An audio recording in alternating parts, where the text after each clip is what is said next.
What is going on, everybody? Welcome to a new episode of Crush This and Monster Truck Podcast. My name is Bradshaw, and I am back. I've been away for the last couple of weeks with work. I've been very busy, but finally get a night off where I can join the podcast once again. So thank you to Cheech for making sure everything's running smoothly here since I have been away. It's awesome to be back. And tonight, since the last time we interviewed the man that we're going to have on the podcast tonight was 2019. And man, a lot of stuff has changed since then. But tonight, everybody, we have Mr. Mark Hall, one of Dan's bosses, on the show tonight. It's going to be an awesome show, guys. Just want a couple of quick things. We have our merch store.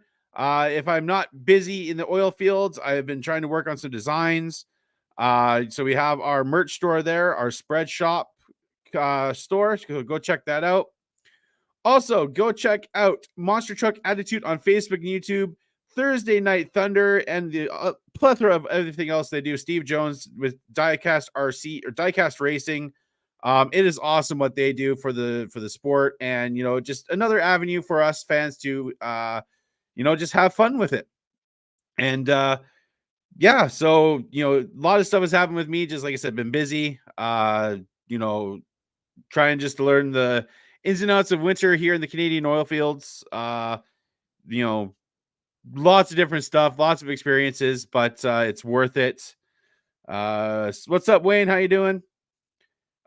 Just thank you to everybody. J Concepts, High Octane Coffee, MTRC, Back Channel Productions, Hall Brothers Racing, so many other people that we man, I haven't done this in a while. I'm trying to remember everybody.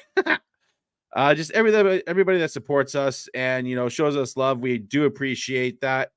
We're also live on Twitch as well now, guys. If you haven't checked it out, go check it out at twitch.tv/crush this podcast, I believe is our page. We're on there, might do some streaming on there once in a while, who knows. Thank you guys for all the 5-star likes and reviews on our audio episodes up on YouTube, Spotify, Apple Podcasts, everything like that, guys. Thank you for all that. But we are going to get into our episode with Mr. Mark Hall. Going to throw on our 2 ads from Back Channel Productions, and then our intro done by MTRC with Colby Marshall. And stay tuned, guys. In the new year, we have a new look coming, and it's going to be awesome, guys. So hang tight. We're going to play our ads and then get into the show. So stay tuned.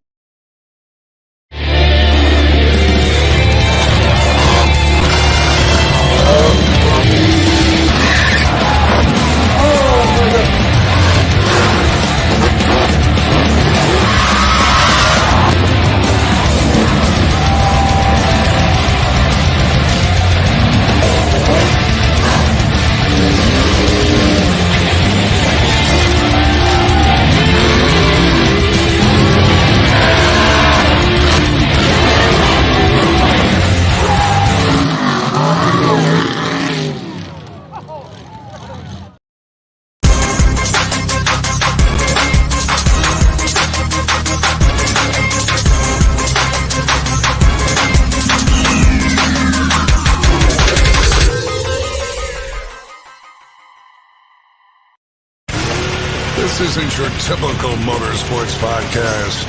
You're listening to Crush This, a Monster Truck podcast presented by High Octane Coffee and J Concepts. A show where we take you inside the minds of your favorite drivers, past and present, of the monster truck industry. And now, your hosts, Bradshaw and Dan Chichagash. Buckle in. The show starts now. Man, it's great hearing David Lee, all the 1990s, early 2000s, with all the monster truck commercials and stuff like that. It's great to hear. But, hey, Mark, how's it going? Saw you a couple hours ago. Yeah, it's going great. Yeah, going good here. But we got this all figured out, so now I'm doing better. I'm feeling a little bit better about this now. So, with that going on, about to be a few weeks from now with the, the first quarter Monster Jam season, which people now know, we're going to be at the Monster Jam East Tour. And I'm always kind of curious about this, and I told you this beforehand. for you, one being the winningest Monster Truck champion driver currently, right now, and before, but you have such a longevity of the Monster Truck world. I always ask people what their goals or preparations in the beginning of the year, especially when first quarter comes around. What would be yours? I guess my goal is the same as it's always been every year. I want to go out and try to do the best I can. I guess over the years I've kind of I don't know, changed up a little bit. I don't get wrapped up in points battles and stuff. I mean, for a lot of years we chased points and all that sort of thing. Now I think maybe as I get a little older, I think maybe I just go out there and I try to do the best I can. Just every week, every weekend, every night, week in, week out, just try to do the best I can. And I guess I kind of let the points fall where they may. And I don't get all wrapped up in that as much as I used to, but I'm still very competitive. I still want to win every event. I still go out there and try to do the best I can every time. So really my I guess my approach hasn't changed any over the years. I just but I look at it differently now. And so I still have fun with it and enjoy it, and all that sort of thing. But I guess I just approach it a little bit differently. But my goals have always been the same. I always want to try to win every event. And I know it's foolish to think that you're going to win every time, but we certainly give it a try and do the best we can at it anyway. Well, I was talking to Cheech a little bit before, and he mentioned you guys have been switching over your equipment to run EFI, as a requirement now for running with Monster Jam. And, how's that been going? Because for the longest time, it was just a normal, fuel injected, setup. Now you guys are switching over to Holley EFI. Do you have any reservations going into, this year with the new technology? Or are you excited to go into, a new chapter with running EFI on the big old Hemis? Well, I'm going to be honest with you. I'm excited about it, but at the same time, I'm a little terrified about it because I mean, we're old school. We tune things by you're looking at spark plugs and timing and compression ratios and all that sort of thing. And I'm not a big engine guy anyway, but that's how we've always tuned stuff over the years. And now we're going to be tuning things with a laptop. And so that's completely different for us. But it is exciting. And in fact, we had a drag racing buddy there that came by the other day, and he was talking about it, and he's already got it on his drag car and stuff. And he was giving us some pointers and things we was talking about. And he said along with everybody else that man, this thing is going to be the coolest thing. And once you get it figured out, it's the coolest thing ever. And it does so much, and you'll learn so much from it. You can adjust things and monitor stuff and all this. And so it's going to be pretty cool. But for me, as a driver, I guess I don't do much of the motor stuff, so I'm a little bit concerned. But I know we got some pretty smart guys working on it. I know Tim's been researching it for months. I think he's got a pretty good handle on it. And who knows? As long as I guess for me, they tell me that it makes drivability better. So I guess I'm kind of a little bit excited about that. I think that's pretty cool. But so. I don't know. Like I say, I'm excited, but I'm terrified, and it is the wave of the future. We gotta make this stuff better, and air quality and all that stuff. We gotta keep that better. So I think it's definitely a step in the right direction there. And I think that's a good thing. But yeah, as far as the engine tuning guys, I think they got a challenge, and they got their hands full. They got a challenge in front of them, but they're gonna get a handle on it, and it'll be pretty cool. And who knows? Maybe I'll come back a year from now and we'll be talking about this, and I'll be thinking, man, that was the coolest thing ever. We should have done that a long time ago. What the heck were we thinking? We should have held out as long as we did on it. But so I think it's going to be exciting, but a little bit challenging too. But all that'll come together. I know it will. They'll get it figured out, and it'll be good. Or kind of towards the late part of 2023, we got new tires and rims also with the trucks too, and got some good positive feedbacks from both you and Kurt. I believe, was it Chicago you guys debuted those? I think somewhere around there. I don't know if it's Chicago or something. Where was that? Was it Omaha? I don't know. I don't remember. But I'll be honest with you. We switched the newest generation VKT tire. And I was talking about it, and I thought, over the years, over 35 years, I've used a lot of tires, a lot of different tires, from everything from the Goodyear stuff to Firestones to Michelin's to I've used a lot of different tires, I'll be honest, I thought, heck, how much difference is it really going to make? It's not going to. I mean, back in the old days, we used to sharpen them up and all that stuff, and I thought, heck, it's not going to make that big a difference. And so we went out to that first event, and we made our practice laps at Monster Jam. And I thought, well, to get a good start here, I thought, I'm just going to go out and do this, make my turn and stuff the same as I always did. And then we'll kind of go from there. And good grief, I'm glad it was a practice lap, because I went into the first turn and started turning where I usually would turn. And good grief, I ran over the turning pole, but heck, I almost went to the inside of the turning pole. The tires hooked up so good that I definitely wasn't expecting that. And yeah, I think I almost ran over the turning pole with the opposite side. I was so far off, but anyway, yeah. So it's definitely that new tire is definitely good. But we're starting to get a handle on it now, and I feel pretty good about it, and I'm kind of used to it now. So it's I'm looking forward to running it. I think we had that first generation BKT tire that we were using for the longest time, and doing I think it maybe, I don't know if it's softer or whatever, but doing donuts and all that sort of thing with them over the last couple of years, I think they started wearing down, and I think that's maybe where we were losing some races and stuff. We would come out of the last corner in pretty good shape, and then step into it, and instead of moving forward, we were just spinning our wheels. So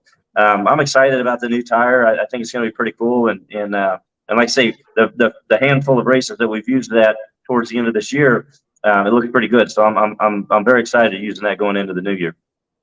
That's interesting to me, because, you look back in the Penda series, and, back then it was all about the traction and the horsepower. And you mentioned, I didn't really think, even especially that back then, tires didn't make much of a difference, but they must have made a lot of difference back then and now. And, this is just kind of just spitballing here. If you had a pair of the tires that you have now, the new generation BKTs back then in the Penda series, do you think they would have been competitive in that era?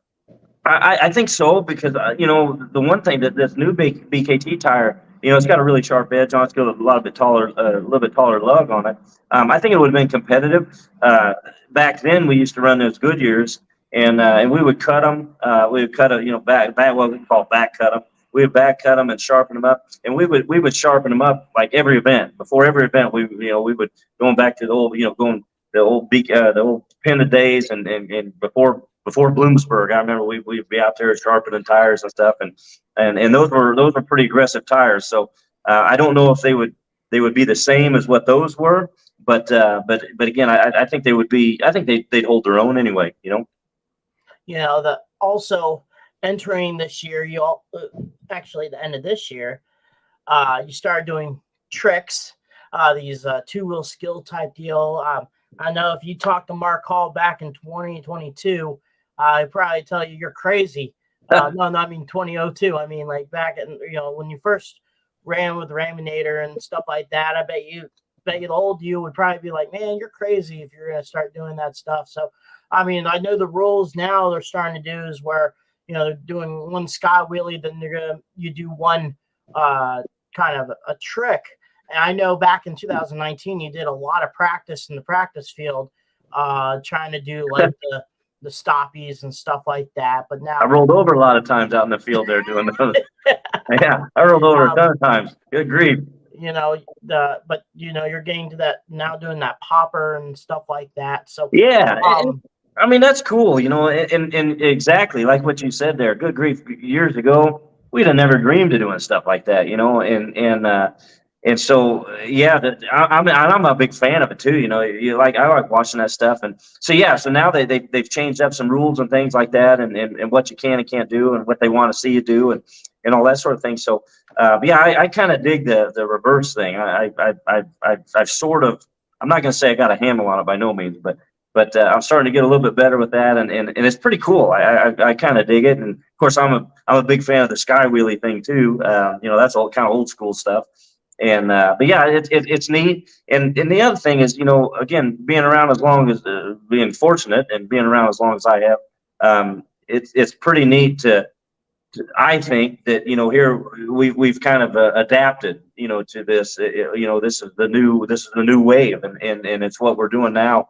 And like you said, years ago we'd have never thought about doing this kind of stuff. And so I think it's kind of neat that here we are all these years later, 35 years or whatever, and we're still learning. We're still kind of moving forward and pushing boundaries or whatever you want to say. And so, yeah, I think it's kind of neat that here we're learning that stuff, and after all these years, I think that's kind of neat, to be around this long and still learning is pretty cool. Now, one question I have for you after that topic: sky wheelies or slap wheelies? What do you prefer? Slap wheelies. Those are the coolest Yes! things. I mean, absolutely, Yes! absolutely. You get a good one of those, man. That is like the coolest thing ever. And then if you can, going back, now this is going back a long ways now, going back to the old Hoosier Dome, man, when we was able to do it from a standing start, that was, I think that was power wheelies. that was probably one of the highlights of my career. I was kind of digging that. I remember seeing Gary Porter do that one time, and I thought, man, that was the coolest thing ever, And then that one night at the Hoosier Dome there, or RCA Dome, I don't remember what year it was, but we it was just one of those nights. We had those big old Goodyear cleat tires on there, and the dirt was just right, and it just worked out for us, and that's pretty cool. I think that's probably about the only time I've ever been able to get a good one like that. But that was pretty cool. I was digging it. Yeah, so with those Linkos that you're running and the converter band, and just letting her off and doing that, power wheelie like like a good 1-2 down the straightaway and stuff like that. But one thing that is cool about the team, we're one of the only teams left in the monster truck world that have our own chassis. Not a lot of teams do that anymore. A lot of them go by Eddie or Patrick, and or they don't really do it from the ground up. I know a lot of people that come in our shop or do the RC racing already know that we are in the process of building a new truck. With that, maybe people not know online that we are building. You call 13, Tim calls it 14. But in this truck, is a little bit different than what you see from 9, 10, and 12 coming from the Hall Brothers stable, correct? Yeah, it's the same but different. We kind of narrowed it up on the ends there to kind of keep the tire out of the shock, and we kind of leaned some things over and kind of changed it around a little bit. But the biggest thing I think we did different on it is it's heavy duty. I mean, for what you have to do nowadays, the stuff we got to beef them up so much, and so yeah, this thing's it's a tank, man. It's heavy duty. I mean, from the ground up, it's heavy duty. But I think that'll be a good thing. It just, like I say, the obstacles are getting a little bit bigger. The jumps are getting a little bit bigger, that sort of thing. And like to say, the two-wheel skills thing. There's just you got to do more with it. So the biggest thing about this chassis is it's heavy duty. We beefed it up a ton, and I think it'll be good. I think it'll be exciting to use it. I don't know when we'll run it, but I started on it a while back, and we just kind of worked on it a little bit at a time. But it's good to go now. It's ready. It's ready to be sent off the powder coat, and I think who knows when it's there if we need it, and so it's always good to have a spare like that, and so yeah, maybe later this summer or something we'll get it out and use it, but. It'll be exciting. I think it'll be pretty cool. I think it'll be a pretty neat piece. I'm pretty proud of it. So another neat thing with you guys, especially in the business, is you guys are still one of the only teams, I think the only team to have a factory backed program with Ram and Stellantis. Talk about, the importance of having that and how long you guys have had that partnership. And people probably don't realize how long it's been you guys have been partnered with Ram. Yeah, 2001, and you're absolutely right. We are very, very proud of that. I mean, to have a partner like that for this long. I mean, if you look through all of motorsports, I mean, whether all the way to NASCAR, to NHRA, to whatever, those partnerships don't last that long, and so we're very, very proud of that to be part of that for all these years. And over the years we've worked with a lot of great people there at Ram. And back in the old days at Dodge, and it's just been a lot of fun. And I got to say that each time we've got a new program manager or met new people along the ways, I've always learned a little something from each one of them. And so I always thought that was cool take a little something from each one of those people that we've met along the way and learn from them. But yeah, we're very excited about that, and looks like we're gonna be partners for a long time yet. So we're excited, and I can't wait. I can't wait to get back after it. And that's one thing. I'm a hardcore racer, and I enjoy doing the Monster Jam and all that sort of thing. But I like getting out there to the dealerships and meeting people there, meeting folks at the dealership and all that. Those are that's pretty cool and pretty exciting and fun to do as well. And then the opportunities there, Mark, doing like the NFR, all the farm shows. I mean, this year alone, you guys got me to go to the Colorado, Oklahoma, the Texas State Fair. People don't realize Texas State Fair is almost a month long. That's a big state fair. And you're not kidding, and it's neat to be part of that. To be asked to join them on that and in those big huge displays that they do. To me, that's pretty exciting and pretty cool that they want us to be part of that and represent them and have Raminator right there in the heart of that display. That's pretty cool. And also big opportunities in 2024 too. So be on the lookout for us on that too. Yeah. There's some really, really exciting stuff coming right here at the start of the year too. That's going to be pretty cool to be part of some of those events that are coming up, and it's going to be pretty exciting. Yeah, you definitely have to keep an eye out, because we're gonna pop up at a lot of different places that maybe you hadn't thought of seeing a monster truck at before. So that's going to be pretty cool. We're pretty excited about that. Oh yeah, goosebumps on my skin about that stuff. But you just gotta be on the lookout for it. We're not gonna tell you. We're gonna just be on the lookout for it. But and I think when they see it, they're gonna think, "Good grief, look there! That's pretty cool." So it's kind of some stuff that monster trucks have never been part of before. So it'll be pretty neat. And before we say anything else, Brad, I'm sorry. We gotta say thank you to Making Tracks. Justin Stories. This comic book. I think he's on the process of making a second one. It's on Amazon.com, and if you message him on Facebook for $10 a pop. I think it's also digital audio. Yeah, digital. C Nova Comics, I believe, is the website. You can go check it out there as well. And also, I believe he's making a number 2, also a book that's coming out. And also MW1 Entertainment, Mark Iron. I don't know what his schedule's like for 2024, but I know he's doing some Beckley stuff. And it's gonna be more towards the springtime than anything else. So go take a look at that. Mark Warner, MW1 Entertainment. Go ahead, Brad. So one question I wanted to ask you, Mark, is you guys, there's been a new driver in the Hall Brothers stable, and I wanted to talk about him a little bit. It's our good buddy there, Dan Chiche, and I can't be more proud of the guy. Knowing him as long as I have, and seeing him get in the seat and getting some experience at some shows. Talk about, just seeing Cheech behind the wheel and what you guys have been teaching him as he keeps on progressing in the shows that he's a part of. Absolutely. That it is pretty neat, and it is cool. And that's the thing, Hall Brothers, we don't plan on going anywhere. We're planning on being around for a long time. So with that comes, that we're going to have to start bringing, I hate to admit it and I hate to say it, but, I am getting a little older, and at some point you have to look at that. And so, like John Force would do, we got to start bringing up these young guys, and so, Dan stepped in there and he's learning, and we're very proud of him too. And the thing that I think is pretty cool is Dan's worked very hard. He didn't just step in and get to do this. He started a long time ago working towards this, and so it's pretty cool to see that. He basically started sweeping the floor. That's where he started, and so and to work his way up and not to be, to crew and then, start driving the trucks in and out of the trailer, whatever, driving a ride truck, all that sort of thing. And all that's coming together now. And he's out there doing events. And so that's pretty exciting. I'll teach him. I'll be honest, I'm a terrible teacher. I'm not very good at teaching. I'm just not very good at that. But I'll teach him everything I can help him with.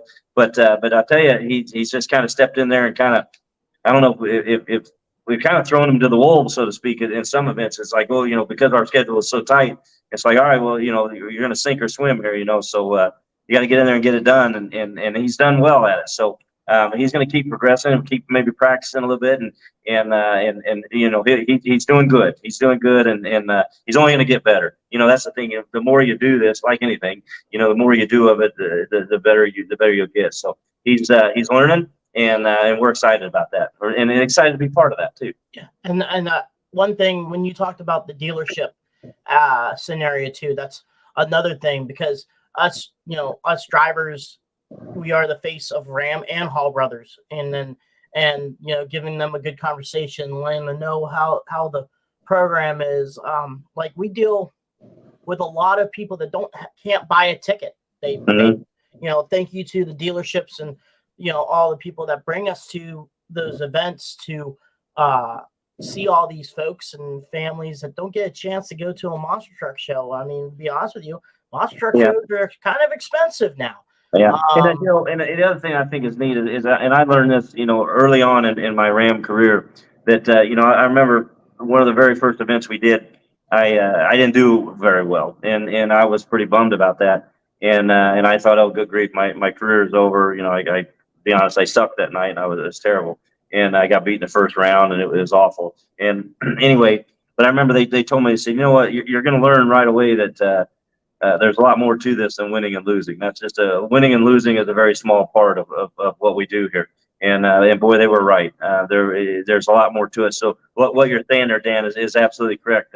There's so much more to what we do than going out and crushing cars or you know, running around the pod or doing two-wheel skills or something. There's a lot more.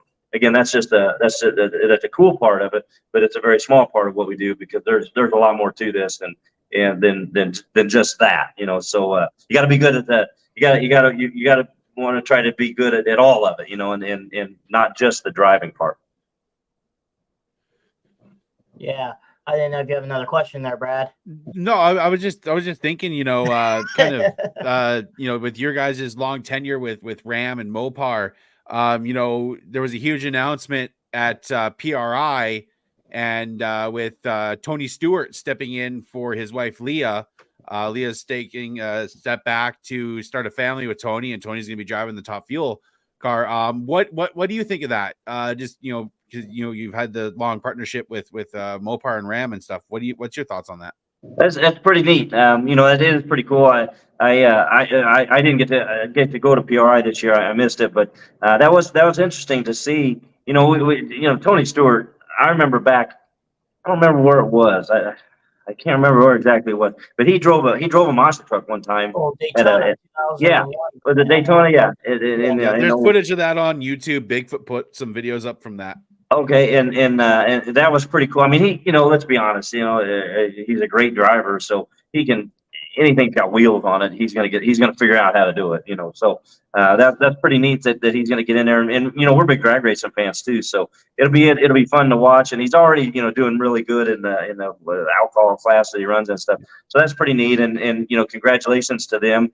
You know, that's pretty exciting news for them, and that's a big thing for Leah there to step away from racing and start a family. But you know, there's some things that are bigger than racing, you know, and that's definitely one of them. You know, Howie is on. He said he's gonna miss you during the first quarter. Howie was the crew chief of Tristan England. I'll put that back up for you. Tristan England, Earthshaker. So he's on watching right now with you, and you know, so. You know, I sure enjoyed running with him. That was and again, you know, you try to learn a little something from everybody, and I learned a lot from him this past winter. That was fun to do all those events with him, and that was pretty cool. I enjoyed every event we did with him. He's a neat guy. You know, we all, you know, from the last time we interviewed you, now kind of going forward, you know, dealing with COVID, you know, it's kind of a hit with us, but kind of we're fast forwarding that part. No one wants to talk about COVID. But in 2021, you get the announcement that you and your brother Tim were inducted to the International Monster Truck Hall of Fame. And you know, with you know, Waters, Deal Wilson, a couple of drivers are still currently driving today, make it to the Hall of Fame. the time that you and your brother have done with all the help and all the workers and stuff like that. How did you felt, getting, that call about, being part of this International Monster Truck Hall of Fame? That was really neat. And I'll be honest with you, back years ago when we first started doing this, well, first off, I never thought it would ever turn into all this. I never thought we'd make a career of it. I just thought it'd be kind of cool and we'll have some fun doing it, and who knows where it could go. And but yeah, so I never dreamed of that. And then to be voted into that, that's pretty cool. I mean, I'll be honest, it was a huge honor. There's some big names in there, and to be associated with some of those names that pioneers of the sport and all that sort of thing. It's pretty exciting. And I remember when Jeff called me about that, I was driving down the road and he called me about it, and heck, he said, I got some business to talk about. And so I didn't know what he was wanting to talk about. I had no clue. And then he told me about that, and I thought, wow, that was pretty cool. And that's pretty exciting. That was pretty neat, to get to do that and to join, in there with all the legendary names that are in there. It's pretty cool. I never dreamed that I'd be in the Hall of Fame. Never thought of it. Never thought about that. And then to get that call was pretty exciting. And to go in with your brother, which is that was cool important. because, and I don't know that had that ever been done. I don't know if that ever been done before, where two brothers got nominated.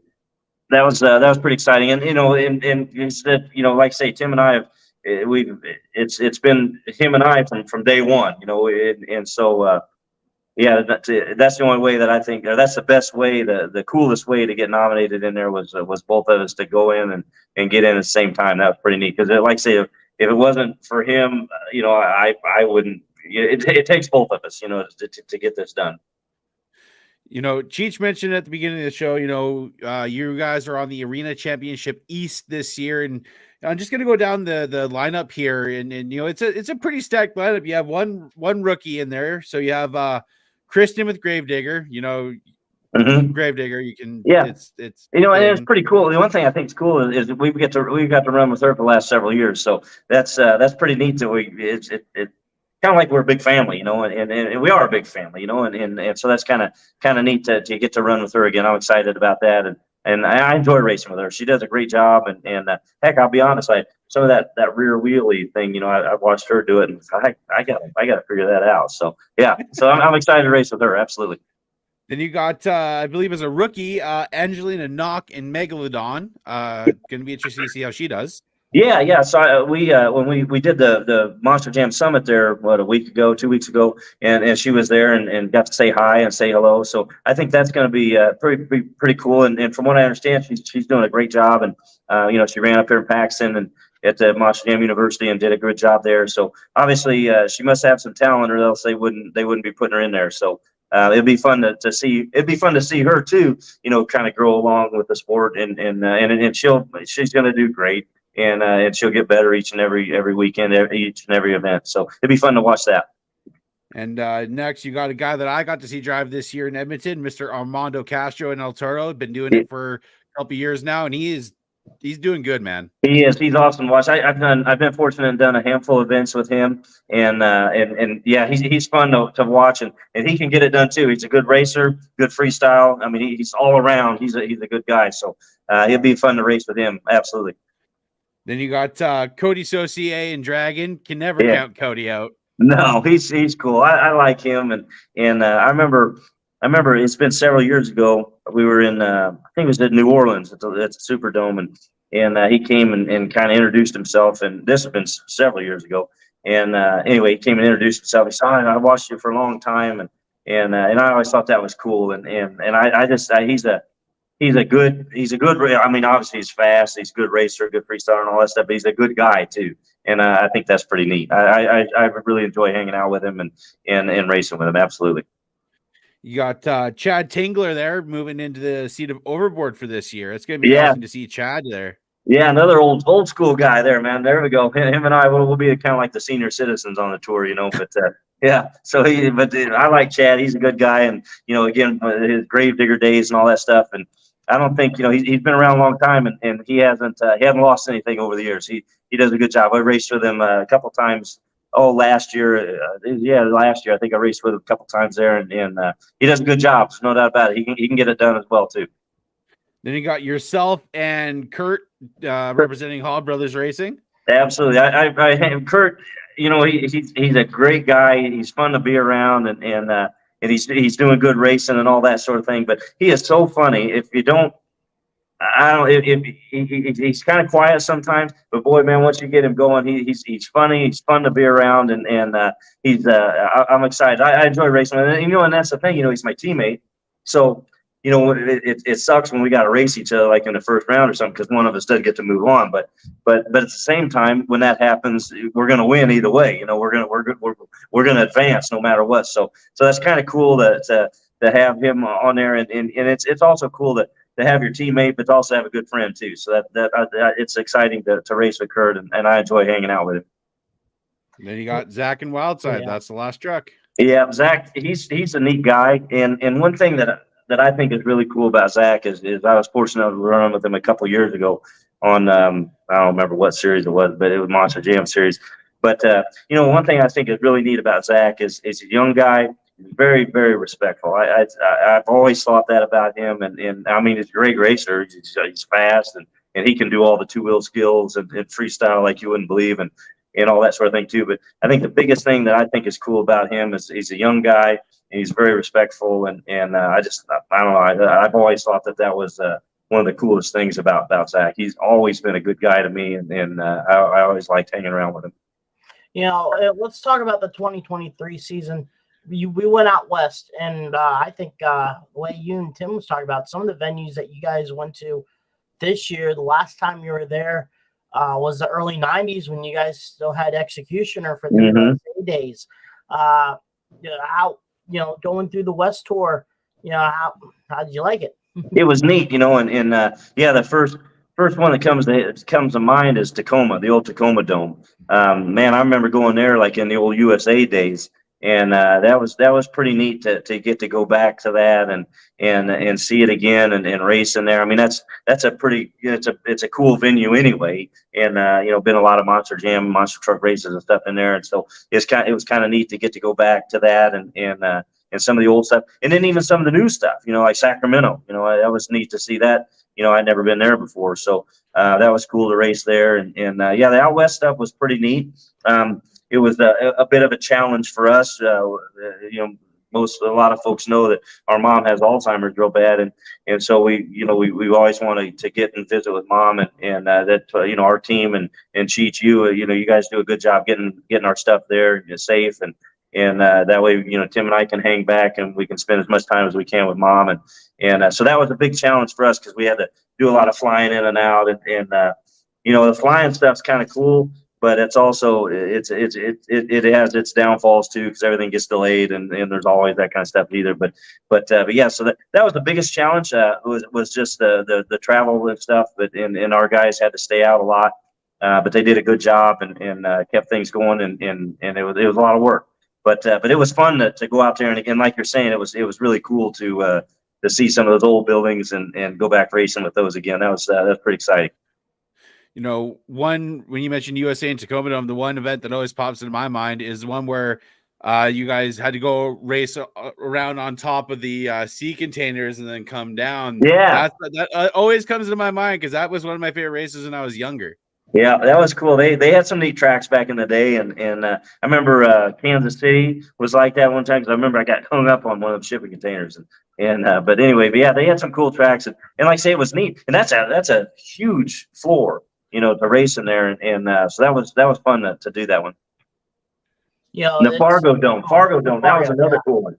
Yeah, other than being, I don't think it ever gets warm in Fargo, but it was cold that weekend. But that was another one that comes to mind too. That it was exciting to get to go back and I remember racing there again. I remember racing with Gary Porter in there, and we had some fun races the last time I was there, which I don't know what year that was, but. Anyway, it was fun to go back to that one too and race in there too. I won't miss the cold weather there. That was it was brutal that weekend. Well, I think it was so cold we had to keep the rigs running. If not, everything was gonna freeze inside of it. And unreal, crazy and stuff like that. but you're coming around, and people may not know also that you are pretty good behind the welder. And with if you go to our shop, we do have the monster truck side, but you also have a drive shaft business. Yeah. And I think the last time we interviewed you we never talked about that. We talked about your beginnings and and where you're at now and stuff like that, but we never, and we talked about guitars and stuff like that. You're a guitar collector, but we never really talked about the other side of Hall Brothers Racing as your drive shaft company. Yeah, I think that's what got me started was Dad taught me to weld. I think when I was about 14 or 15 years old, I think, and so I've been welding ever since. And yeah, it's kind of neat. That I think that's kind of what got us going. Is being a fabricator and all that sort of thing.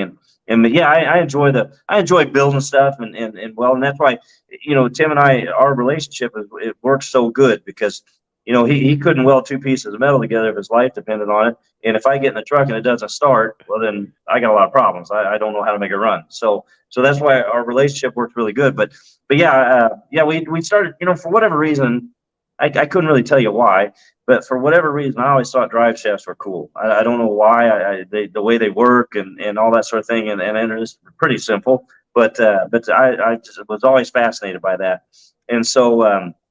Anyway, I used to make them back years ago for our trucks. I just make them on the lathe, and then we bought a balancer and stuff, and it kind of fell in our lap because there was a couple of drive shaft places, one to the north and one to the south of us, and the one fella, he was going to retire for about 10 years. He was going to retire doing every year. He'd say, this is my last year, I'm going to retire.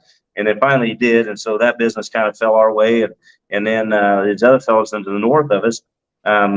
They just kind of got into, they sort of went a different direction and kind of got away from the drive shaft stuff, and they still needed some drive shaft. So they said, well, I'll tell you what, if you're going to do it, we'll just send our stuff your way. So that kind of took off for us and it started doing pretty well for us. So I used to do a little bit at night. I would work nights at it and stuff, but now it's taken over pretty good. And so I've been fortunate enough to bring Dale back. He used to race with, he used to drive for us and stuff, and he kind of moved on to do some other things, and so I've got him back now, and he's kind of taken over the drive shaft side of it, and doing that, and he's doing a good job, and doing a real good job with it actually, and so he kind of takes that over, and I kind of help him when he needs a hand or whatever, but he kind of runs that part of it for us, and it's doing a really good job. But yeah, I've always liked building and that sort of thing. I've always thought that was kind of cool. It doesn't matter what it is, if it's a drive shaft or a new chassis or whatever. A dumpster. Yeah, I get into doing that sort of. I like welding and building things and yeah, it's just always. I've always enjoyed doing that part of it. So. If anyone cares, he has one he built from the ground up. That's for sale. He normally helps out doing projects for other companies, I guess you may say. I don't know what would be the technical name of their job criteria. One thing's kind of cool. Yeah, we built a dumpster here a while back there that it was kind of neat. They came to us and wanted us to build this dumpster, so we built it for them. And I'm kind of glad I didn't know what they were going to use it for, but they had a bit of an unusual request. They said, well, we need this, and they told us the size of it and everything, and so we built it. They said, well, we don't want any doors on it. We just weld it all shut. And I wonder what they're going to do with it. Well, anyway, they ended up filling it full of water, and it was for the University of Illinois that who we built it for. And anyway, it's kind of cool. It was a project for the Department of Defense, and they filled it full of water, and the 40-yard roll-off container. They filled this thing full of water, and then and they were testing like small explosives or something in it, and they didn't tell us that they were going to do that with it. And so then I'm glad they didn't, because I'd have stressed out over that and been worried that it was going to blow apart, blow holes in it or whatever. But anyway, they tell me it held up really well for them. And I told them, I said, hey, before they were trying to figure out what they were going to do with it once they got done doing all this testing with it. And I said, well, let us know, we'd like to maybe get it back. And I'm proud to say that the fella, he said, no, the thing worked pretty good. I think we're just going to hang on to it and keep it. So I guess that was a bit of a feather in our cap, that was able to do that, and it worked well for them. So they wanted to keep it. I thought that was pretty cool. I've been learning a lot of stuff about welding with the kind of work I do with the oil field. Yeah, there you go. They pressure test everything, X-ray it, because you know, a lot of this stuff has to withstand like negative 40 degrees Celsius, which I think when it's like negative 40, negative 50 Celsius, it's also negative 40, negative 50 degrees Fahrenheit. Yeah. So, you know, It's I've been gotta learning be a lot brittle at about that that. point anyway. Yeah. Oh, yeah. Oh, 100%. And like just other parts about, you know, welding, and it's insane to see. And, you know, Cheech mentioned, you know, last time we had you on, we talked about guitars. Me being a musician myself, my electric drum set's just right over there. My guitar's There over you there. go. What recent pickups have you from guitars? Like what guitars have you gotten recently? My wife got me a really cool Ram guitar for Christmas last year. That was pretty exciting. That added to my collection. That was pretty cool. I dig that. It was a really cool guitar. And then it was all rammed up. I thought that was pretty cool. And then let's see, a year before that, she got me a replica of a Stevie Ray Vaughan number one. And I'm a huge Stevie Ray Vaughan fan. Yeah, you know what I'm talking about. Oh, So, yeah. yeah. So an old beat up Stratocaster looks like it's junk, but that was a cool. I don't know. I heard one time, I don't know if there's any truth to this, but I heard one time that was the most recognizable Stratocaster guitar in the world.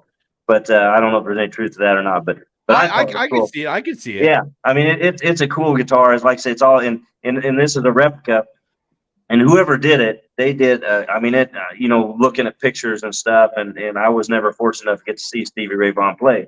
But anyway, looking at pictures and that, whoever did this thing, I mean, it is spot on. You know, it's awesome. It's everything, even down to his signature that he put on the back of it. It was pretty cool. And so that's a pretty prized possession in my collection as well. So, but yeah, I kind of dig that one. But I wish I was a better player. I guess when you suck at playing, you know, you're not a guitar, you're a guitar collector is what I was told. So, so I'm a guitar collector because I'm not a very good guitar player, but I wish I was a little better. I wish I had more time to put into it, but I kind of mess around and I have fun with it. And I guess that's the important thing. We got a couple fan questions if you're ready to answer some. Yeah, yes. So let's see here. Actually, Chris Kallerberg, sorry for screwing up your last name. You know, what's your favorite guitar and amp in your collection? I got a Fender amp, and then like I say, I got a really, really cool one. I probably play the most is I got a Fender Stratocaster. It's a heck, I don't know. It's an American-made one. I got it a long time ago, long time ago, and I've always thought that was pretty cool. That's probably my favorite electric guitar. I got a Kramer guitar because back when you're in high school, you know, Eddie Van Halen played Kramer guitars. Yeah. So I mean, if you know, in my era, you know, growing up listening to Van Halen and you had to, if you were any kind of guitar player, you had to have a Kramer guitar like Eddie played, you know. So I got a cool Kramer that was cool that I've had forever, and I got some really cool Epiphones that are pretty neat. I dig those, and then I got an Ovation acoustic that I like to mess around with too. And my mom got me that one, so that was pretty cool guitar. I've had that for a long time too. So, but yeah, those are probably some of my favorites. I have another one here. He said, "Do you remember buying that beautiful 4-door Monte Carlo and crushing it with the Executioner Monster Truck for a small dealer show?" I don't remember that. Where was that at? Yeah. I don't You know. remember? If you're still watching, Devin, if you're still watching, let us know where that was. You have to help me out there. Yeah, I don't remember it, but that's kind of cool though. I don't remember that, but Let's see here. We got a lot of people saying they watched the 92 to 95 Penta Points Championship. Those are cool races. I have a lot of fun doing that, and again, like I say, we're big drag racing fans, so that might be the closest I ever get to drag racing. But those are some cool races, a lot of fun, and I just had a good time doing that. Tim and I, we really enjoyed racing those events. You know, I still watch those weekly. Yeah, a couple of questions we ask about they're asking about is you kind of took the reins of the donut competitions and Monster Jam. You know, with that mentioning about, you know, the nice Hemi horsepower doing the donuts and stuff like that. That gotta be fun. Yeah, oh yeah, I enjoy doing the donuts and stuff, and you know, you get a good one going, it's cool, but it starts digging down there, and I remember Gary Porter. I think was I mentioned Gary a lot. He had a lot of influence on my career, but I remember seeing him do a donut years ago. I think it was Anderson, South Carolina, and he did one of them big, fast, cool ones, just whipping around there. And I thought, man, that is awesome. I got to learn to do that. And anyway, so we figured out what he was doing and stuff, and so he was able to do it. But yeah, I always that first time I was pretty sure it was him. I'm pretty sure he was the one. But anyway, the first time I saw him do that, I thought, man, that's awesome. I got to do that. But yeah, so Monster Jam, they made a competition out of it. So it was, when I was lacking a little bit in my two-wheel skills, but I figured I could always make it up a little bit in the donut contest because I think we could hold our own there. So anyway, yeah, I always enjoy doing the donuts. Those are fun to do. Devin did say it was featured on an episode that CBS Eyewitness. Oh, okay. Now that's going way back. I have to go back and look at that, watch that myself. But that's going way back. That old video stuff. Yeah. I'm actually scanning through the episodes. Yeah. I'm scanning through it right now to find it. Okay. I loved it when the camera guy was filming with your dad, and you're trying to get the one guy. He was trying to get the one guy to go fishing. Yeah.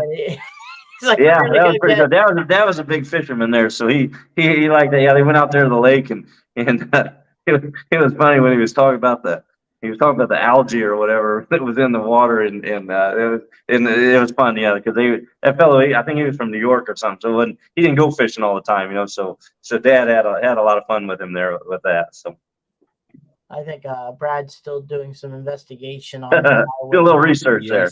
Talk about if you remember behind the scenes of that. How long did they stay there to film with you guys? I know you guys started out in California for whoever that promoter is. Yeah. And then they filmed at the shop, which if you watch back and come to the shop now, it's completely different. Yeah. The shop's kind of grown over the years, but yeah, they were they were with us. I think overall, heck, it was probably a couple weeks. I think they were with us, and I think they were at the shop for like 3 days and hung around. And it is neat to go back and watch that stuff and see Mom and Dad in there, and Mom's in that too. So that's pretty special to see that. Yeah, Dad had a lot of fun with it, and that was cool times. It was fun to do that. I guess I sort of forgot about that, but yeah, I remember running across that a couple of years ago on, I don't know, YouTube or something, and watching it. That's pretty cool. I know that the way it did was 3 different groups. Like the person said, one filmed Team Bigfoot, one with Patrick Enterprises, and one with Hall Brothers Racing. And you guys were in each different area, but the center point is all 3 met up at I think Lima, Ohio. Yeah. Yeah, there you go. Oh yeah, heck, I don't think the place looks anything like that anymore. No. I don't know if it has the part where hey, look at that guy. I still remember this when I was a kid. I remember watching this, and it was just like, holy crap! Like, we don't see this behind the scenes stuff. Like, what? I don't remember that the forklift change. The farmland's still the same. Yeah. There's the shop. There's Dad. There's the shop. There is the original building is still it was there, but now we've added on to both ends of it. We built another little building next to it. There's Mom. That's cool. Look at that Kenworth. Yeah, that old T600. That was a cool semi we had there.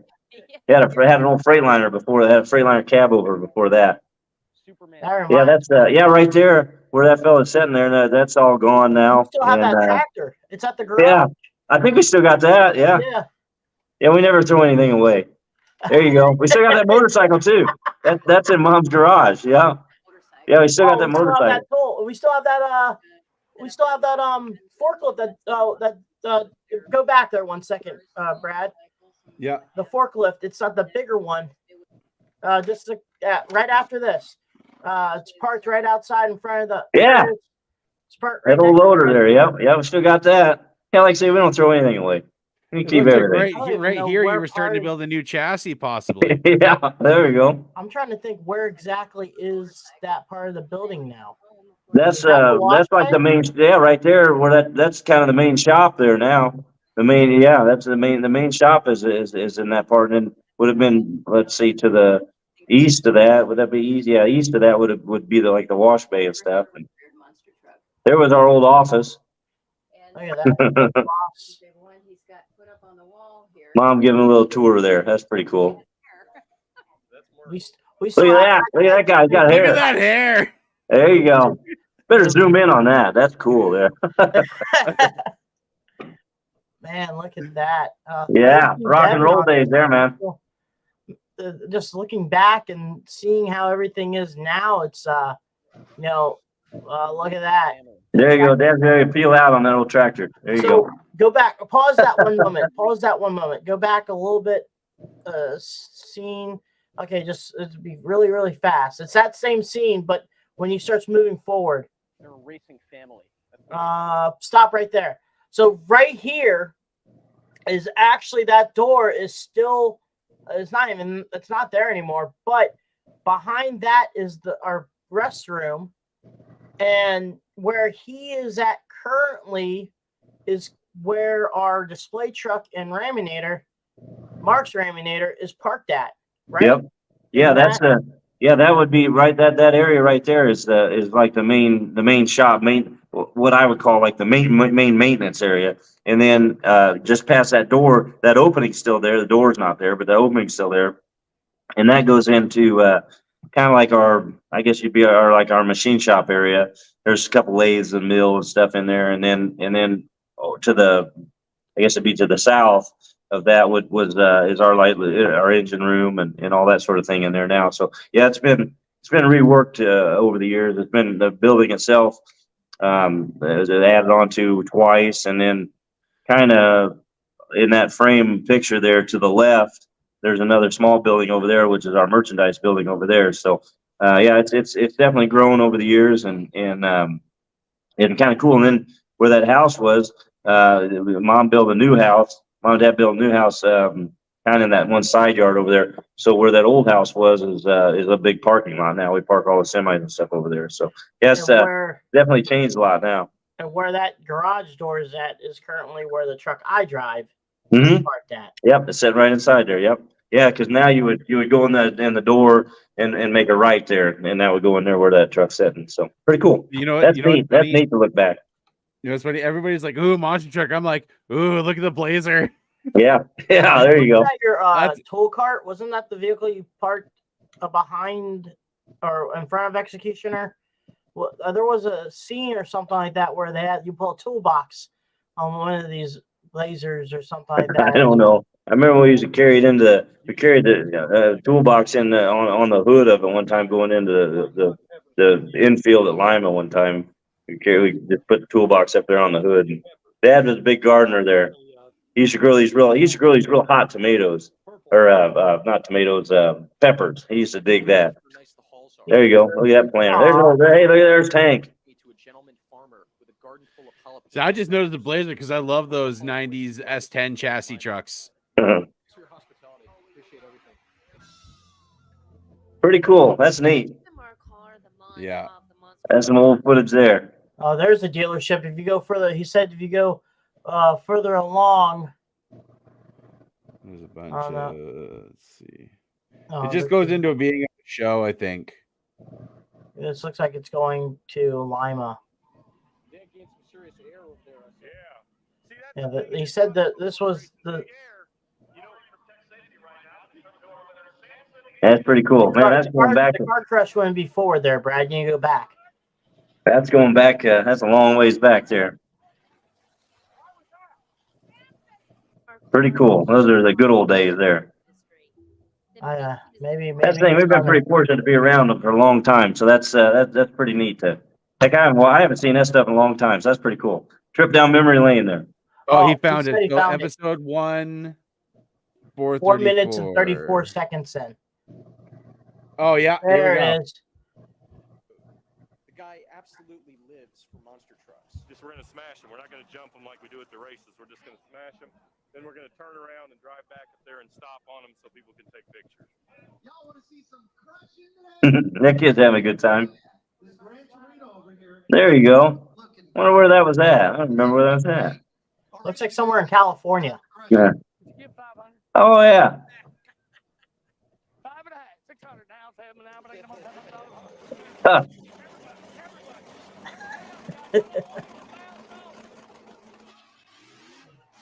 at that. There you go. Old school crushing there.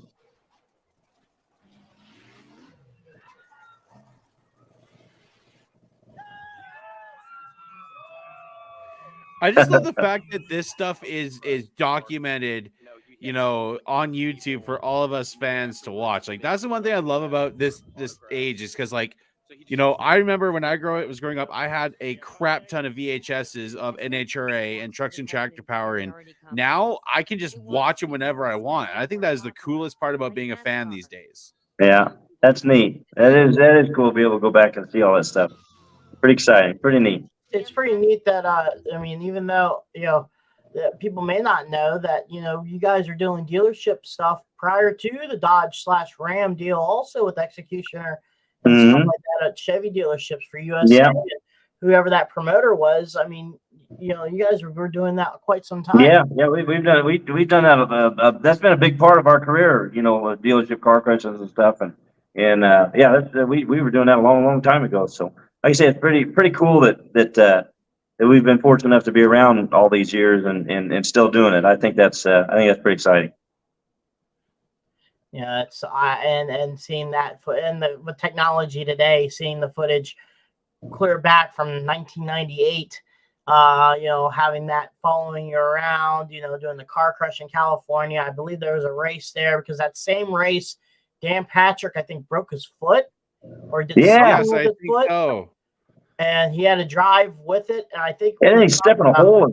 I don't remember how he broke it, but he did. I think he did. Yeah, that was in pain that he was considering having one of you or Tim to drive the truck for him during the event. And then later on in Lima, I don't know who owned the Taurus truck back then, but he had that accident where he went in the stand, not the stands, but there was this kind of like tower building that he accidentally kind of went into, and people kind of was. I think that it might have been Dave Turpin. Okay. Maybe I don't know. I'll find out. Yeah, I don't remember that. So. But anyway, yeah, it's been. I think it's pretty cool. One thing I think it's kind of neat is, and I joke about it and stuff a lot. But being around this long, and it's kind of neat that now racing with some of these guys that I'm racing with now are like half my age. But I think that's kind of neat that even all these years later, I'm still here, and still racing and pretty. I'd like to think I'm pretty competitive with them and so that's kind of neat. I jokingly, talk about that sometimes, but at the same time, I think it's pretty neat that I'm still around and still able to do it and still having fun doing it too. So that's I think that's kind of neat to look back, like say looking back at these old videos and all that sort of thing, and still being involved and kind of at this level too. It's pretty neat. So one of my last questions here is talking about the longevity that you're having. I mean, this year is going to be the last year. With Monster Jam, with Tom Mentz going to be behind the wheel. He's going to be retiring. Very few, Mike Vaughters, I think Jack Caberna. There's very few guys that's still going behind the wheel. And, that hearing about Tom doing his stepping down, retiring for the Monster Jam Monster Truck season and stuff like that. I mean, I feel he's retiring from driving, but he's still gonna teach and he's still gonna be very, very much involved in Monster Jam. So he's not going anywhere. He's just not gonna, maybe not driving, but he's definitely not going anywhere. He's gonna be with us for a long time yet. So but yeah, it like I say, I look back at that and and I do think of all the guys that have retired and moved on or whatever and are doing other things now and to still be part of it and like say being at this level and still being competitive and still enjoying it and having a good time and having the best sponsor ever in Monster Trucks with us is pretty cool and it's pretty exciting and I'm very grateful. I've been very blessed. And it's been pretty cool to be a part of it this long. And heck, I'm not going anywhere either. I'm going to be around for a while yet too. So, but yeah, I know I sometimes joke about racing with I tell people, yeah, I raced with his dad and I raced with her dad, but at the same time, I think it's pretty neat that I'm still here too. So I enjoy that. And my last question is not a monster truck related question. It's still Uh-oh. racing. Who is your favorite NHRA driver? Oh, good grief. That'd be hard just to pick one. I mean, Okay, who's your top five? Of course, John Force. Who isn't a John Force fan? Who isn't a John Force fan? Let's see. If I had to pick, Tony Schumacher, big Tony Schumacher fan. Let's see. Morgan Lucas, he was cool. I remember seeing, of course, Bernstein's. Both. They were really good. Enjoyed them. Cruz Pedregon, Tony Pedregon. Those guys are fun to watch and characters. And then going back, maybe Whit Bazemore was cool to watch. And he was on fire a lot in the 90s. Yeah. So I don't know. I don't think I could pick just one. Yeah. Heck no. Hey, there's no hiding who my favorite is. It's right there. If my camera was focused, I got a couple John Force diecasts. There you go. Absolutely. Yeah. So the list goes on and on. Heck, I couldn't pick just one favorite. They're all fun to watch. And there you go. There you go. They're all fun to watch. So we're big drag racing fans. His first season with Ford, which is really cool. Yeah. And then the newer Hagen's cool to watch. He's fun to watch, and Tony's going to be fun to watch too. So that's the moving forward. So yeah, I don't think I could pick just one. So I like them all. Yeah, everything is good. Seeing 300-mile-an-hour cars driving down the straightaway and stuff like that. Another. Actually, I have one fan question and stuff like that. Want to ask is, are you thinking about ever trying to reclaim the speed record? Yeah, we talk about that once in a while, and I think it'd be fun to do it again. It seems like anymore we never have time to go do it again now, but it would be fun to do it, and I think we could change some things around, and who knows?